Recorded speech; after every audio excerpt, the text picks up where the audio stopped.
ఉన్న బంగారాన్ని విడిపించి ఆ రోజు ఆన్లైన్ రేటుకే మేము కొంటాం. Sharma gold company. ఎవరైనా ఎక్కువ లేదు, ఎంతటి వారైనా వదిలేది లేదు. వైసీపీ పార్టీ జోలికొస్తే జగన్ పేరెత్తితే ఆమె మాటలు దాడికి రెండు చెవులు మూసుకోవాల్సిందే. ఆమె నోటి నుండి వచ్చే పదం ఒక్కో ఆణిముత్యం. చెప్పడానికి రాయడానికి వీల్లేని భాషలో వైసీపీకి సపోర్ట్ గా మాట్లాడుతూ అప్పటి విపక్షాలపై రెచ్చిపోయిన శ్రీరెడ్డిలో ఈ మార్పేంటి?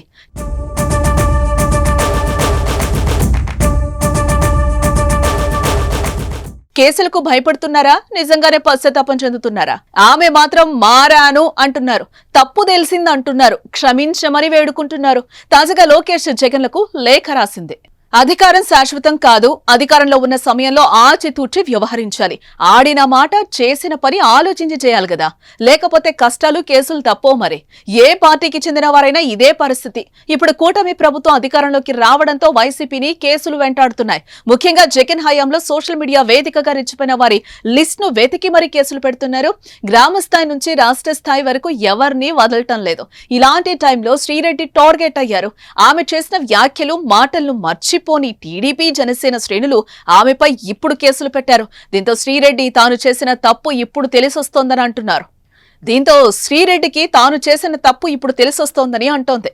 ఇప్పటికే సారీల పర్వం మొదలుపెట్టిన ఆమె తాజాగా 2 లేఖలు రాశారు. మొదటి లేఖను లోకేష్ అన్నకు విజ్ఞప్తి అంటూ మొదలుపెట్టిన ఆమె, తాను పుట్టింది గోదావరి అయినా పెరిగింది మొత్తం విజయవాడ పరిసరాల్లో. నాకు మీ కమ్యూనిటీ వాళ్లే ఎక్కువ మంది స్నేహితులున్నారు. ఈ విషయాన్ని పలుమార్లు చెప్పాను కూడా. అమరావతి రాజధానిగా రావటం తన కుటుంబ సభ్యులను ఎంతో సంతోషం వ్యక్తం చేశారు. తమకున్న అరకొర సొంత ఇల్లు రేట్లు పెరిగాయి. దీంతో తమ పేరెంట్స్ టీడీపీకే ఓటు వేశారు. మీతో నేరుగా మాట్లాడమని తన కుటుంబ సభ్యులు చెప్పారని, ఆయన తనకు అంత స్థాయి లేదని చెప్తూ ఈ ఓపెన్ లెటర్ రాశాను. నా తప్పు ఇప్పుడు తెలిసింది. ఇంతకాలం ఎంతమంది మనోభావాలు దెబ్బతీశాను. అందుకే ముందుగా చంద్రబాబు, లోకేష్, వారి కుటుంబ సభ్యులకు, హోమ్ మినిస్టర్ కు, TV5, ఆంధ్రజ్యోతి, ITDP, టీడీపీ కార్యకర్తలకు, సోషల్ మీడియాకి, 99 ప్రైమ్ టీవీ, పవన్ కళ్యాణ్, వీర మహిళలకు తన క్షమాపణలు చెప్తున్నాను.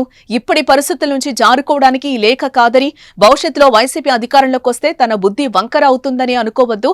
ఇంట్లో పెళ్లి కావాల్సిన 3 పిల్లలున్నారు. దయచేసి నా కుటుంబాన్ని కాపాడాలి. నా బాధ ఇంతమందిని పరిపాలించే మీకే బాగా అర్థమవుతుంది. కేసుల నుంచి తనను విముక్తిరాలను చేయాలి. ఇదే సమయంలో చిరంజీవి, నాగబాబు, సినిమా ఫ్రెండ్స్ కి సారీ చెప్తున్నాను. షర్మిల, సునీతలకు కూడా క్షమాపణలు. సినిమాలోనూ రాజకీయాల్లోనూ నేను ఫెయిల్ అయ్యానంటూ శ్రీరెడ్డి రాసుకొచ్చింది. తన ఇష్టమైన దైవంపై ప్రమాణం చేసి చెప్తున్నాను. ఇక ఎప్పుడు ఇబ్బంది కలిగించే రీతిలో వివాదాస్పద కామెంట్స్ చేయనంటూ తెలిపింది.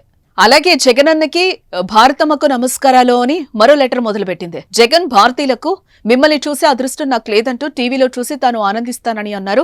తాను వైసీపీకి చెడ్డ పేరు తీసుకొచ్చినట్లు, చివరికి పార్టీలో సభ్యురాల్ని కాకపోయినా తన వాణి బలంగా వినిపించానని అన్నారు. తాను వైసీపీ సభ్యురాల్ని కానప్పటికీ సాక్షిలో పనిచేసినప్పటి నుంచి జగన్ భారతీయులపై గౌరవ మర్యాదలు ఏర్పడ్డాయని, ఒకప్పుడు పార్టీ ఎన్నో వ్యయ ప్రయాసాలకు వచ్చి అధికారంలోకి వచ్చిందని, ఇప్పుడు తిరిగి కష్టకాలంలో పడిందని అన్నారు. తన పాపం మీకు అంటొద్దని, తాను చేసిన పనులు మిమ్మల్ని ఎంతగా బాధ పెట్టాయో అర్థం చేసుకోగలనని అన్నారు.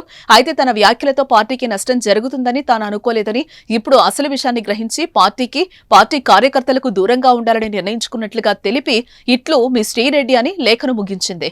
సొంత దస్తూరితో శ్రీరెడ్డి రాసిన ఈ 2 లెటర్లు ఏపీ రాజకీయాలు ఇప్పుడు చర్చనీయాంశమయ్యాయి. మరి లోకేష్ క్షమిస్తారా? టీడీపీ జనసేన శ్రేణుల రియాక్షన్ ఏంటి అన్నది చూడాలి.